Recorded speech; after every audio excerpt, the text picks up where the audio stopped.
Nourdine Hached, vous n'avez jamais cessé, depuis votre jeune âge, à traquer les assassins de votre père, feu le leader Farhat Hached, essayant toujours d'accéder aux archives les plus secrètes, les plus hermétiques, toujours fermées. Vous interpellez les chefs d'État, les présidents de la République français, les chefs de gouvernement, les ministres, et même les historiens. Tout récemment, vous venez de passer un mois en France. Un mois laborieux, et vous avez fait de grandes découvertes. Qu'avez-vous trouvé? Merci beaucoup, c'est Tawfiq, et merci Ali de cette première. En réalité, là, nous faisons ensemble une première. Et c'est un projet qui me tient beaucoup à cœur, c'est-à-dire tout ce qui concerne la mémoire des Tunisiens. C'est vrai que j'ai consacré 50 ans de ma vie maintenant, parce que à ce dossier, qui est un devoir, d'une part, mon devoir de citoyen, mon devoir de fils de Farhat Hached. Et je n'ai pas cessé de le faire avec mes moyens personnels, sans aucun soutien, sauf les dernières années, c'est vrai. L'UGTT s'est mise dans la poursuite, et surtout après la visite du président Hollande, qui a ouvert plus d'archives en France. J'ai fait 3 séjours dans des archives 2014 cette année, 2 fois dans d'autres archives 2015. La dernière fois, un mois, du 13 juin au 13 juillet. Et on m'a livré 43 boîtes d'archives et cartons, et qui sont bien lourds. Sur le dossier Farhat Hached, j'ai trouvé un certain nombre de documents nouveaux et très intéressants, même ceux qui étaient en dérogation, en interdiction de consultation dans les années 89 déjà quand j'ai vu, mais cette fois-ci, je les ai eus et je les ai ramenés en Tunisie. Et un jour, le 23 juin 2015, sur un dossier sur les attentats, ce qu'ils appellent eux les attentats, et le dossier photographique en réalité, des attentats de 1952, j'ouvre le carton, et pour moi ça a été une surprise énorme, parce que, c'est-à-dire, je n'étais pas en forme de recherche pour cela, spécialement. Mais évidemment, les archives que j'ai ramenées depuis toujours ne concernent pas que Farhat Hached. J'ai toujours eu le souci que je ramène la mémoire du peuple tunisien. Et vous verrez dans les mois prochains, dans les semaines, un certain nombre de surprises, de grandes surprises pour notre mémoire en Tunisie, et qui existent et pour lequel j'ai du temps pour le faire. Et voilà que le premier dossier, chemise, qu'est-ce qui est écrit dessus? Je vous le montre ici. Assassinat de Hedi Ben Haj Mahmoud Ben Mohamed Sheker, le 13 septembre 1953 à Nabeul. C'est un document qui a été établi par qui? Qui est établi par les services français de l'époque, dont la responsabilité est d'aller photographier, prendre en photo l'événement, comme tout crime, si l'on veut. Vous avez trouvé cette chemise, oui, dans une boîte d'archives, oui, qui était consacrée à quel type de document? Concernant les attentats. En Tunisie. En Tunisie, à l'époque. Le dossier photographique des attentats en Tunisie, dont j'ai ramené voilà, les photos de tous les attentats. Tous les attentats commis en Tunisie durant quelle année à quelle année? 1952. Et c'est dit par les... je parle toujours en tant que Tunisien sous réserve, c'est-à-dire l'écriture, on ne suis pas d'accord la dénomination, parce qu'eux parlent d'attentats. Bien sûr, on parle d'actes de libération. Mais l'avantage de ce dossier et de leur répertoire qu'ils ont fait, c'est qu'il concerne tous les actes qui ont eu lieu, du côté français et du côté tunisien. Et jamais consulté auparavant? Jamais consulté. C'est une première, et personne ne les connaît. C'est la première fois que j'ouvre, et dont je fais photocopie, que je ramène ici. Mais le premier dossier qui est hors de première chemise, hors des autres chemises, c'est celle de Sidi Cheikh. Elle s'était glissée, elle s'est glissée. Larguée. Parce que le dossier que j'ai là, c'est 1952. Et voilà que l'assassinat, ça veut dire quoi? Ça veut dire que je pars de l'instant où j'ai vu ça moi-même. Je ne peux pas vous décrire ce que j'ai ressenti. J'ai ressenti quelque chose de phénoménal, quelque chose de très profond pour moi. Et comme s'il y avait la main de Dieu, Allah, pour faire sortir à travers moi le droit de ce grand personnage en Tunisie, de ce grand leader, et qui est resté enfoui depuis le 13 septembre 1953. Et il m'a attendu, moi, le 26 juin 2015, pour le trouver et pour en parler aujourd'hui et pour le remettre à sa famille. Et j'en ai parlé à Slim Cheikh et c'est Mohamed, et je vais leur remettre ce dossier. Et en plus parce que c'est un événement qui a beaucoup compté pour moi dans ma vie, pour ma famille, pour Mourkhir. Quand Sidi a été assassiné, moi j'avais 9 ans. Et se raconter, j'ai encore dans mes oreilles, j'ai 71 ans aujourd'hui, mais c'est dans mes oreilles encore, comment ils sont montés, ils ont cassé les portes, ils sont montés à Ali, et ils ont attrapé Sidi à 3 h du matin, avec les vêtements de nuit.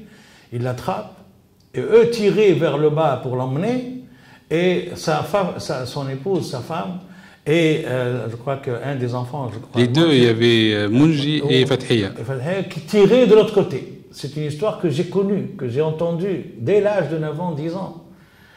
Où je me rappelle très bien, Mourkhir a pleuré à n'en pas finir alors qu'elle venait de perdre son mari. Dans d'autres conditions, mais elle venait de perdre. Et elle disait, ça n'est pas arrivé devant moi pour Farhat, donc je ressens la douleur encore plus grande que Marcel Hedi, plus que la mienne. Ça m'est resté dans mes oreilles aujourd'hui. J'ai grandi avec ça. Et c'est pour ça que c'était pour moi un devoir. Alors, à la différence de l'assassinat de Farhat Hached, pour ces Farhat, on ne connaît pas les assassins, ils courent toujours, ils n'ont pas été jugés et encore moins condamnés, et donc l'énigme est là. Oui. Et on a eu des photos de la voiture criblée et du martyr.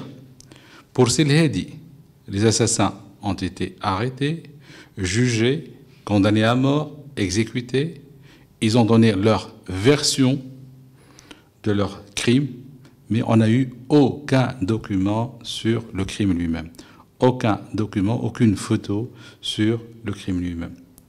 Alors, qu'est-ce que vous avez trouvé dans cette boîte d'archives? Alors voilà, comme ils sont souvent bien organisés, c'est l'avantage pour l'historien et le chercheur. Et moi, j'ai fait ce travail depuis 50 ans, j'ai appris le métier d'archéologue. Plus que de l'historien, plus que du chercheur. C'est-à-dire, je me compare souvent à Howard Carter, qui a découvert la tombe de Toutankhamon, et qui, à travers seulement il a glissé sur une pierre, après je ne sais pas combien d'années à chercher, et il s'est trouvé que c'était le début d'un escalier qui l'a amené à la tombe de Toutankhamon. Eh bien, moi, j'ai fait ce travail d'archéologue.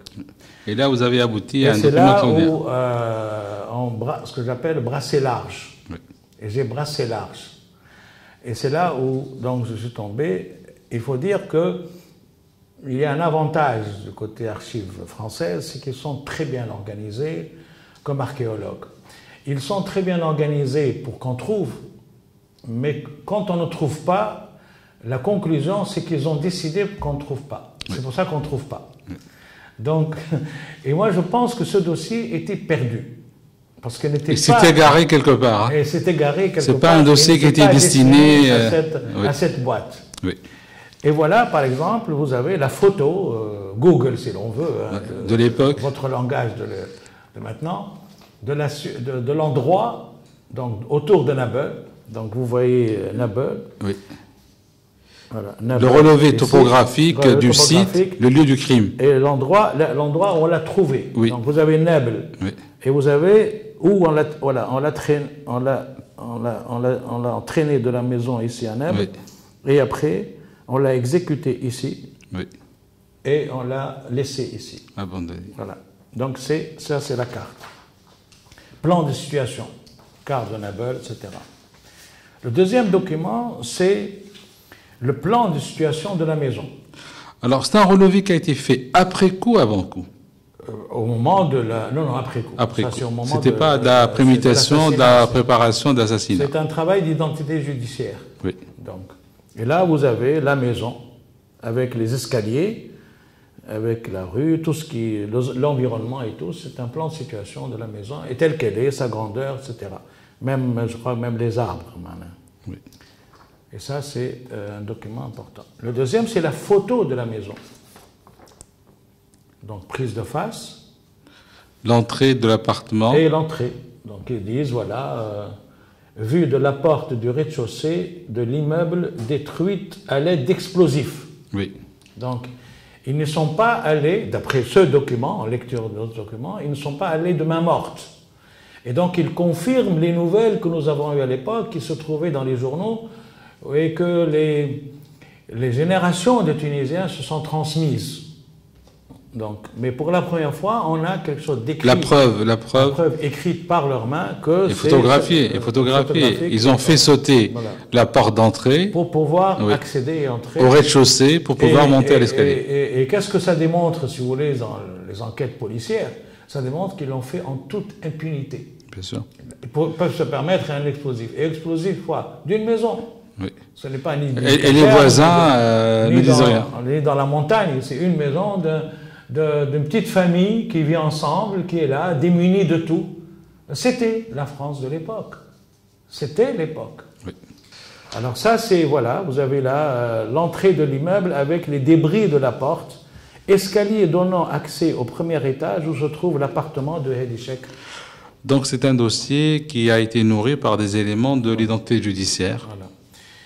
La police technique. Et ça, c'est l'histoire dont je vous ai parlé. Donc ça, c'est le haut de l'escalier où donc la famille est en train de tirer et eux l'ont traîné après avoir donc fait exploser les portes et pour pouvoir entrer, accéder à la maison et qui ils ont trouvé un Sidi Hedi Cheikh avec sa famille, avec sa femme et 3 ou 4 enfants qui étaient là devant une bande de fous et qui étaient de meurtriers, de tueurs qui étaient décidés de le faire.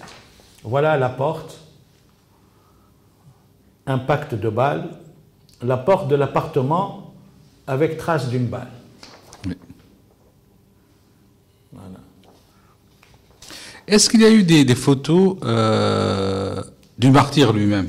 Il y a, on va y arriver, alors l'entrée de l'immeuble vue du haut de l'escalier. Voilà. Voilà l'état de la maison après le passage de ces vandales, et de ces tueurs. Et on passe à l'endroit où on a trouvé le corps, si l'on veut. Mais en fait, c'est là où, en réalité, il a été assassiné, c'est-à-dire on a tiré des balles sur place, sur lui, et ça, c'est le plan de situation. Rappelez-vous la carte topographique. Oui. Et donc ça, c'est... Enlevé chez lui à 3 h du matin, capturé, emmené sur la route de Tunis. Et là, il a été assassiné. Et donc, on sait là, donc, parce qu'il est écrit ici, photographie de la route en direction de Tunis. Oui. Donc, c'est la route Nabil-Tunis. Oui. Avec le corps, en bas, voilà, avec le corps. Et c'est là. Ça, c'est donc, enfin, voilà, l'équipe qui est venue enquêter. Donc, voilà les gens. Et on voit à droite, pour la première fois, en bas et à droite, le corps. Le corps qui est jeté ici. Pour la première fois. C'est là, là où on l'a trouvé, exécuté. Oui. Là, nous sommes sur le lieu du crime. Voilà, ça c'est par exemple les 2 photos qui sont là.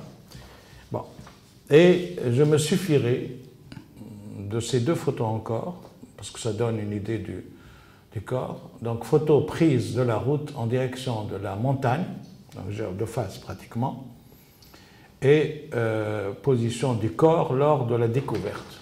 Voilà, je me suffirai avec ces 2 photos. Oui. Je ne suis pas en mesure. Par respect à la famille, à la mémoire, aux martyrs. Voilà. Mais les photos, toutes les photos sont là, vous avez trouvé? Mais je les ai toutes entièrement. On voit le martyr criblé de balles. En entier, mais est-ce qu'on voit le martyr criblé de balles? Oui. Et on voit même l'impact des balles? L'impact des balles et tout. Donc je le donnerai à sa famille.